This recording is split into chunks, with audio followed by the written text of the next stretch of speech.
ಬಡತನದಿಂದ ಬಳಲುತ್ತಿರುವ ಪಾಕ್ನ ಜನ ಚೀನಾದ ಮಾನವ ಕಳ್ಳಸಾಗಣಿಕೆದಾರರ ಬಣ್ಣದ ಮಾತುಗಳಿಗೆ ಮಾರು ಹೋಗಿ ಸಂಕಷ್ಟಕ್ಕೆ ಸಿಲುಕಿದ್ದಾರೆ. ಹೀಗೆ ಪಾಕ್ನ ಬಡತನವನ್ನೇ ಬಂಡವಾಳ ಮಾಡಿಕೊಂಡ ವಂಚಕರು ಮದುವೆ ಹೆಸರಲ್ಲಿ ವಂಚಿಸಿ ಪಾಕಿಸ್ತಾನಿ ಯುವತಿಯರನ್ನ ಚೀನಾಕ್ಕೆ ಕಳ್ಳ ಸಾಗಣೆ ಮಾಡುತ್ತಿದ್ದಾರೆ.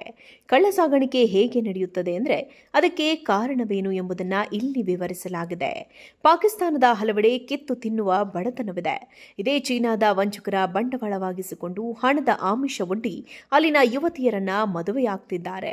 ಯುವತಿಯರ ಕುಟುಂಬ ತಮ್ಮ ಹೆಣ್ಣು ಮಕ್ಕಳಿಗೆ ಉತ್ತಮ ಜೀವನ ದೊರೆಯಲಿದೆ ಎಂಬ ಭರವಸೆಯಿಂದ ದಲ್ಲಾಳಿಗಳ ಆಮಿಷಕ್ಕೆ ಒಳಗಾಗ್ತಿದ್ದಾರೆ. ಚೀನಾದ ಯುವಕರಿಗೆ ಹೆಣ್ಣು ಮಕ್ಕಳ ಮದುವೆ ಮಾಡಿದ ಬಳಿಕ ಸಾವಿರಾರು ಡಾಲರ್ ಹಣವನ್ನ ಯುವತಿಯರ ಕುಟುಂಬ ಪಡಿತಾ ಇವೆ. ಇದು ಉತ್ತಮ ಜೀವನದ ಬದಲು ನರಕವನ್ನ ಸೃಷ್ಟಿಗೆ ಕಾರಣವಾಗ್ತಿದೆ. ವಿಶೇಷವಾಗಿ ಬಡ ಕ್ರಿಶ್ಚಿಯನ್ ಅಲ್ಪಸಂಖ್ಯಾತರು ಹೆಚ್ಚಿನ ಸಂಖ್ಯೆಯಲ್ಲಿ ಈ ವಂಚನೆಗೆ ಒಳಗಾಗ್ತಿದ್ದಾರೆ. ಚೀನಾದ ತೀವ್ರಲಿಂಗ ಅಸಮತೋಲನೆಯಿಂದ ಅಲ್ಲಿ ಹೆಣ್ಣುಗಳು ಸಿಗದೆ ಪಾಕ್ನ ಹೆಣ್ಣುಗಳನ್ನ ಹಣದ ಆಮಿಷ ತೋರಿಸಿ ಚೀನಾದ ಜನ ಮದುವೆಯಾಗ್ತಾ ಇದ್ದಾರೆ. ಈ ಮಹಿಳೆಯರಲ್ಲಿ ಅನೇಕರು ಕ್ರೂರ ಶೋಷಣೆಗೆ ಒಳಗಾಗುತ್ತಿದ್ದಾರೆ. ಅವರ ಮೇಲಾಗುತ್ತಿರುವ ದೌರ್ಜನ್ಯವನ್ನ ವಿವರಿಸಲು ಮಾನವ ಹಕ್ಕುಗಳ ಸಂಸ್ಥೆಗಳು ಮತ್ತು ಸುದ್ದಿ ಮಾಧ್ಯಮಗಳು ಲೈಂಗಿಕ ಗುಲಾಮರು ಎಂಬ ಪದ ಬಳಸಿ ವರದಿ ಮಾಡಿವೆ. ಅಲ್ಲಿಂದ ತಪ್ಪಿಸಿಕೊಂಡು ಪಾಕಿಸ್ತಾನಕ್ಕೆ ವಾಪಸ್ಸಾದ ಮಹಿಳೆಯರು ಚಿತ್ರಹಿಂಸೆ ಮತ್ತು ಗುಲಾಮಗಿರಿಯ ಭಯಾನಕ ಚಿತ್ರಣವನ್ನ ಬಿಚ್ಚಿಟ್ಟಿದ್ದಾರೆ. ದಶಕಗಳಿಂದ ಒಂದು ಮಗು ನೀತಿ ಮತ್ತು ಲಿಂಗ ಆಯ್ಕೆ ಮಾಡಿ ಗರ್ಭಪಾತ ಮಾಡಿಸಿದ ಪರಿಣಾಮ ಚೀನಾದಲ್ಲಿ ಮಹಿಳೆಯರಿಗಿಂತ ಸುಮಾರು 30 ರಿಂದ 40 ಮಿಲಿಯನ್ ಪುರುಷರ ಸಂಖ್ಯೆ ಹೆಚ್ಚಳಕ್ಕೆ ಕಾರಣವಾಯಿತು. ವಿಶೇಷವಾಗಿ ಗ್ರಾಮೀಣ ಪ್ರದೇಶಗಳಲ್ಲಿ ಮದುವೆಯಾಗಿ ಹೆಣ್ಣು ಹುಡುಕಲು ಎಣಗಾಡುತ್ತಿದ್ದಾರೆ. ಇದು ವಿದೇಶಿ ವಧುಗಳಿಗೆ ಹೆಚ್ಚಿನ ಬೇಡಿಕೆ ಸೃಷ್ಟಿಸ್ತಾ ಇದೆ.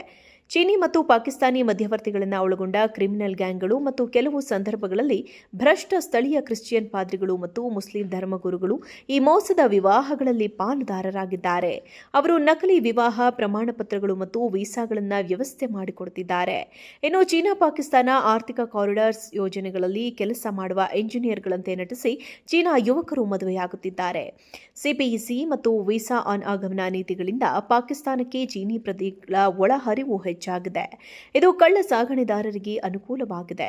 ಪಾಕ್ನಿಂದ ವಂಚನೆಯ ಮದುವೆಯ ಜಾಲಕ್ಕೆ ಸಿಲುಕಿರುವ ಮಹಿಳೆಯರು ಕ್ರೂರ ಶೋಷಣೆಗೊಳಗಾಗ್ತಾ ಇದ್ದಾರೆ. ಮಾನವ ಹಕ್ಕುಗಳ ಸಂಸ್ಥೆಗಳು ಈ ಕ್ರೌರ್ಯವನ್ನ ವಿವರಿಸಲು ಲೈಂಗಿಕ ಗುಲಾಮರು ಎಂಬ ಪದವನ್ನ ಬಳಸಿವೆ.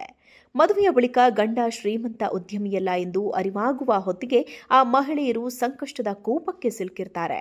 ಆಗ ಅವರು ಒಂಟಿಯಾಗಿರುತ್ತಾರೆ. ಅಲ್ಲಿನ ಭಾಷೆಯನ್ನು ಸಹ ಮಾತನಾಡಲು ಸಾಧ್ಯವಾಗದೆ ಪರದಾಡುತ್ತಾರೆ. ಅವರಿಗೆ ಯಾವುದೇ ಸಾಮಾಜಿಕ ಬೆಂಬಲವೂ ಈ ವೇಳೆ ಸಿಗುವುದಿಲ್ಲ. ಈ ರೀತಿ ಮದುವೆಯಾದ ಅನೇಕ ಮಹಿಳೆಯರು ದೈಹಿಕವಾಗಿ ಮತ್ತು ಲೈಂಗಿಕವಾಗಿ ದೌರ್ಜನ್ಯಕ್ಕೊಳಗಾಗಿದ್ದಾರೆ.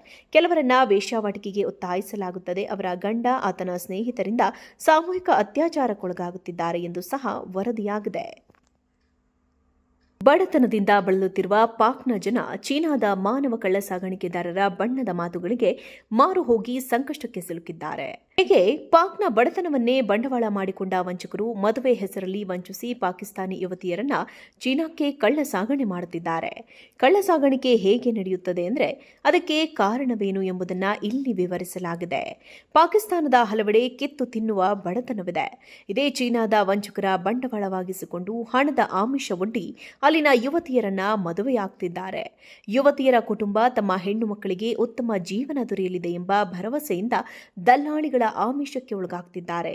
ಚೀನಾದ ಯುವಕರಿಗೆ ಹೆಣ್ಣು ಮಕ್ಕಳ ಮದುವೆ ಮಾಡಿದ ಬಳಿಕ ಸಾವಿರಾರು ಡಾಲರ್ ಹಣವನ್ನ ಯುವತಿಯರ ಕುಟುಂಬ ಪಡಿತಾ ಇವೆ. ಇದು ಉತ್ತಮ ಜೀವನದ ಬದಲು ನರಕವನ್ನ ಸೃಷ್ಟಿಗೆ ಕಾರಣವಾಗ್ತಿದೆ. ವಿಶೇಷವಾಗಿ ಬಡ ಕ್ರಿಶ್ಚಿಯನ್ ಅಲ್ಪಸಂಖ್ಯಾತರು ಹೆಚ್ಚಿನ ಸಂಖ್ಯೆಯಲ್ಲಿ ಈ ವಂಚನೆಗೆ ಒಳಗಾಗ್ತಿದ್ದಾರೆ. ಚೀನಾದ ತೀವ್ರಲಿಂಗ ಅಸಮತೋಲನೆಯಿಂದ ಅಲ್ಲಿ ಹೆಣ್ಣುಗಳು ಸಿಗದೆ ಪಾಕ್ನ ಹೆಣ್ಣುಗಳನ್ನ ಹಣದ ಆಮಿಷ ತೋರಿಸಿ ಚೀನಾದ ಜನ ಮದುವೆಯಾಗ್ತಾ ಇದ್ದಾರೆ. ಈ ಮಹಿಳೆಯರಲ್ಲಿ ಅನೇಕರು ಕ್ರೂರ ಶೋಷಣೆಗೆ ಒಳಗಾಗುತ್ತಿದ್ದಾರೆ. ಅವರ ಮೇಲಾಗುತ್ತಿರುವ ದೌರ್ಜನ್ಯವನ್ನ ವಿವರಿಸಲು ಮಾನವ ಹಕ್ಕುಗಳ ಸಂಸ್ಥೆಗಳು ಮತ್ತು ಸುದ್ದಿ ಮಾಧ್ಯಮಗಳು ಲೈಂಗಿಕ ಗುಲಾಮರು ಎಂಬ ಪದ ಬಳಸಿ ವರದಿ ಮಾಡಿವೆ. ಅಲ್ಲಿಂದ ತಪ್ಪಿಸಿಕೊಂಡು ಪಾಕಿಸ್ತಾನಕ್ಕೆ ವಾಪಸ್ಸಾದ ಮಹಿಳೆಯರು ಚಿತ್ರಹಿಂಸೆ ಮತ್ತು ಗುಲಾಮಗಿರಿಯ ಭಯಾನಕ ಚಿತ್ರಣವನ್ನ ಬಿಚ್ಚಿಟ್ಟಿದ್ದಾರೆ. ದಶಕಗಳಿಂದ ಒಂದು ಮಗು ನೀತಿ ಮತ್ತು ಲಿಂಗ ಆಯ್ಕೆ ಮಾಡಿ ಗರ್ಭಪಾತ ಮಾಡಿಸಿದ ಪರಿಣಾಮ ಚೀನಾದಲ್ಲಿ ಮಹಿಳೆಯರಿಗಿಂತ ಸುಮಾರು 30 ರಿಂದ 40 ಮಿಲಿಯನ್ ಪುರುಷರ ಸಂಖ್ಯೆ ಹೆಚ್ಚಳಕ್ಕೆ ಕಾರಣವಾಯಿತು. ವಿಶೇಷವಾಗಿ ಗ್ರಾಮೀಣ ಪ್ರದೇಶಗಳಲ್ಲಿ ಮದುವೆಯಾಗಿ ಹೆಣ್ಣು ಹುಡುಕಲು ಎಣಗಾಡುತ್ತಿದ್ದಾರೆ. ಇದು ವಿದೇಶಿ ವಧುಗಳಿಗೆ ಹೆಚ್ಚಿನ ಬೇಡಿಕೆ ಸೃಷ್ಟಿಸ್ತಾ ಇದೆ. ಚೀನಿ ಮತ್ತು ಪಾಕಿಸ್ತಾನಿ ಮಧ್ಯವರ್ತಿಗಳನ್ನು ಒಳಗೊಂಡ ಕ್ರಿಮಿನಲ್ ಗ್ಯಾಂಗ್ಗಳು ಮತ್ತು ಕೆಲವು ಸಂದರ್ಭಗಳಲ್ಲಿ ಭ್ರಷ್ಟ ಸ್ಥಳೀಯ ಕ್ರಿಶ್ಚಿಯನ್ ಪಾದ್ರಿಗಳು ಮತ್ತು ಮುಸ್ಲಿಂ ಧರ್ಮಗುರುಗಳು ಈ ಮೋಸದ ವಿವಾಹಗಳಲ್ಲಿ ಪಾಲುದಾರರಾಗಿದ್ದಾರೆ. ಅವರು ನಕಲಿ ವಿವಾಹ ಪ್ರಮಾಣಪತ್ರಗಳು ಮತ್ತು ವೀಸಾಗಳನ್ನು ವ್ಯವಸ್ಥೆ ಮಾಡಿಕೊಡುತ್ತಿದ್ದಾರೆ. ಇನ್ನು ಚೀನಾ ಪಾಕಿಸ್ತಾನ ಆರ್ಥಿಕ ಕಾರಿಡಾರ್ಸ್ ಯೋಜನೆಗಳಲ್ಲಿ ಕೆಲಸ ಮಾಡುವ ಎಂಜಿನಿಯರ್ಗಳಂತೆ ನಟಿಸಿ ಚೀನಾ ಯುವಕರು ಮದುವೆಯಾಗುತ್ತಿದ್ದಾರೆ. ಸಿಪಿಇಸಿ ಮತ್ತು ವೀಸಾ ಆನ್ ಆಗಮನ ನೀತಿಗಳಿಂದ ಪಾಕಿಸ್ತಾನಕ್ಕೆ ಚೀನಿ ಪ್ರಜೆಗಳ ಒಳಹರಿವು ಹೆಚ್ಚಾಗಿದೆ. ಇದು ಕಳ್ಳ ಸಾಗಣೆದಾರರಿಗೆ ಅನುಕೂಲವಾಗಿದೆ. ಪಾಕ್ನಿಂದ ವಂಚನೆಯ ಮದುವೆಯ ಜಾಲಕ್ಕೆ ಸಿಲುಕಿರುವ ಮಹಿಳೆಯರು ಕ್ರೂರ ಶೋಷಣೆಗೊಳಗಾಗ್ತಾ ಇದ್ದಾರೆ.